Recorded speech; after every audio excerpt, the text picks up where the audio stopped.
Hey there, Horne-Ellstrom here. Welcome to day 1591 of What You Up To Now, documenting the journey as I transition from brick and mortar corporate world of businesses to the online world of business and back and forth again from 2020 on. From the pandemic on, realized the importance of, because of 2020, being online, having an online presence, but also as we're rolling out of this pandemic, making sure that we have what we need here in the United States or here wherever you may live to support and sustain the lifestyle that we want to live.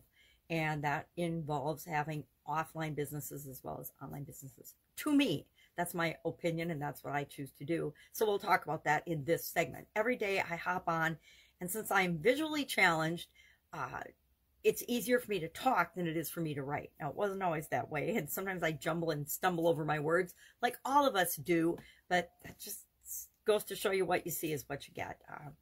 Sometimes I'm speaking eloquently, other times not so much.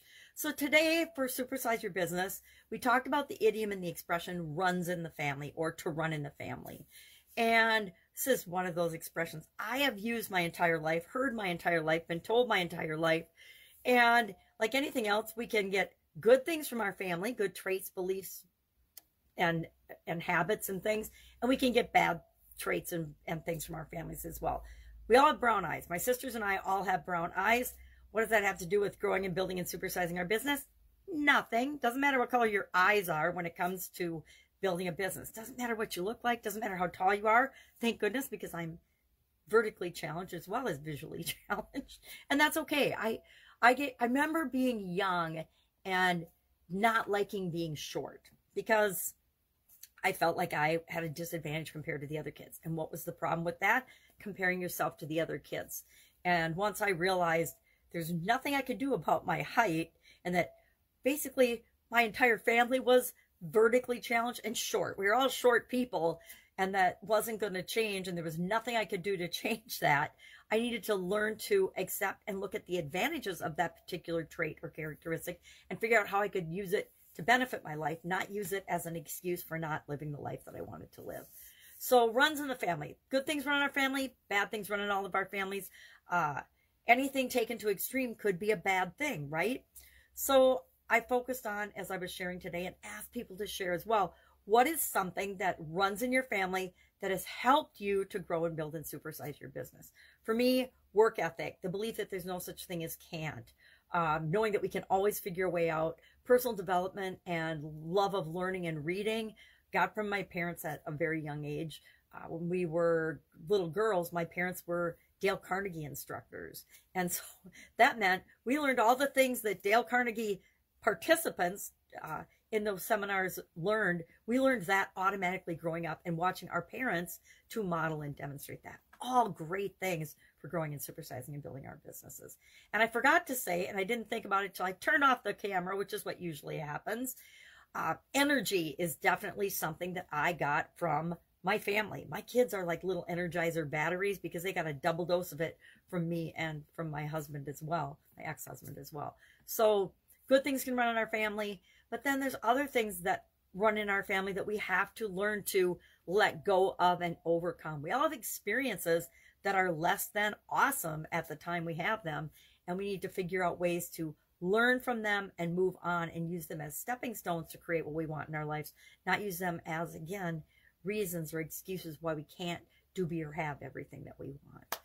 So runs in our family is a relationship-related idiom. We're dealing with relationship and relationship well-being and relationship idioms for the month of June. This segment of the annual challenge, the BU 365-day challenge, to do one thing every day that improves us, is all about relationships and relationship well-being for the month of June. For this segment, we're focusing on all of our different types of relationships. So today we took 9 different types of relationships and we're going to prioritize them. I haven't done mine yet today. I put them in my little notebook because just like everybody else, I am actually doing the challenge right along with everybody. So that's the assignment. Prioritize the different types of relationships, and I will read them off quick because I think it's a good idea for all of us to think about this. Family, friends, acquaintances, romantic, sexual, work, situation, self. And then I added an other category because there's maybe maybe with your pets, or maybe there's some type of relationship that isn't in these particular other categories that you want to define and specify. And maybe that's your number one priority, or maybe it's not an issue for you at all because all your relationships fit into one of the other 8 categories. But we're just going to rank them 1 through 9, or 1 through 8, 1 through 9. 1 being your most important, highest priority relationships. Mine, I didn't do this yet. I want to say myself, but if I'm being honest, it's probably my family and then myself. I know it should be myself and then my family, but it is what it is, right? So family may or may not include your significant other. Maybe that falls under romantic or sexual. It depends on how you want to define things, which is the most important thing about this challenge, right? It's all about you getting to know yourself better and becoming a better version of yourself a little bit every single day in different areas and aspects of our life. And then we'll bring it all together in October, November, and December after we're done with the 9 life framework areas and focusing on one of those each month.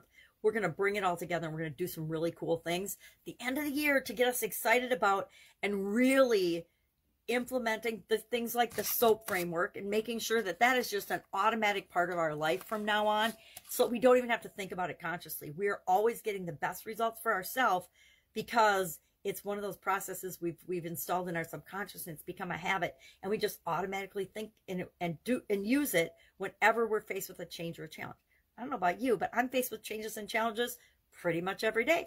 Yesterday, my daughter and I went and got our nails done at a salon that we've both been going to since the beginning, since it opened. It has new owners that bought them about a month or so ago. And so for us, the jury's still out because yesterday we went and got our nails done. Mine were done by the previous manager who's still there. And then my personal favorite technician is still there. I'm not going to say names, but 2 of the people that we love, and well, 3 actually, that we love and are always there, were gone yesterday, and their plaques were off the wall, and we were told that they went on vacation. Now, my daughter was super upset because as soon as we walked in the door, we got upsold on something, or tried to be upsold and pushed on services we didn't want. We came in for a specific thing, asked for that specific thing, and even after we said no thank you to the additional services, 2 people jumped on us and kept trying to offer it, and we're like, no thank you. This is what we came for. My nails were done by a previous employee, and he did an awesome job, and I love mine. My daughter's took over an hour by somebody that is new to the salon. Not sure how new they are to doing nails, but she didn't have a great experience. It took over an hour, and the lady was looking around the whole time. Not really, she acted like she didn't really know what she was doing, and that really upset my daughter. So we may or may not be looking for a new salon. Jury's still out on that. But we'll figure it out. But it reminded me the importance of knowing your customer base. And whenever you're buying a business, you want to do what it takes to retain your existing customer base, because that's why you bought the business in the first place. And continue with the things that are great about that, and then continually improve from there. Not just come in, make a bunch of changes, increase your prices, upsell, try to upsell everything and everybody, and make it feel like a salesy, crappy experience when it's always felt like a nice family home. I've been here hundreds of times. It feels awesome to come here. That's how it's been in the past. And all of a sudden it feels kind of icky. And so guess what? I don't want to go anywhere that makes me feel a little bit icky. And I felt like they lied about the reason that 2 of the people that we like are gone, given that their plaques are off the wall. Chances are they didn't just go on vacation. And so instead of being upfront and honest and saying, hey, they moved on to another opportunity or whatever, which would be a better excuse than saying they went on vacation, because they clearly didn't go to Hawaii or on vacation. So a little frustrated by that experience, but it just goes to show us we can learn something every day that we can apply to our life. I will make sure that if somebody asks me something, I tell them the truth, whether I think they want to hear it or not. This is my truth, what I feel and think about the situation, and then you get to decide and deal with it on your own terms, right? I would have rather have them said, hey, we let them go as we're doing a ownership transition, than to lie about it. And so that, again, goes against my core values. So that's why I feel icky about it, if that makes sense. So we always have to do things that are in alignment with our core values, right? And that's who I choose to do business with or not. Unless, of course, I make a mistake and I get involved with somebody that is misrepresenting themselves and my due diligence doesn't show that they're misrepresenting themselves. So, what are you working on today? What do you need help with? Hit me up if you have a question or feel stuck about anything. Otherwise, I will be with you tomorrow. Have an absolutely amazing day.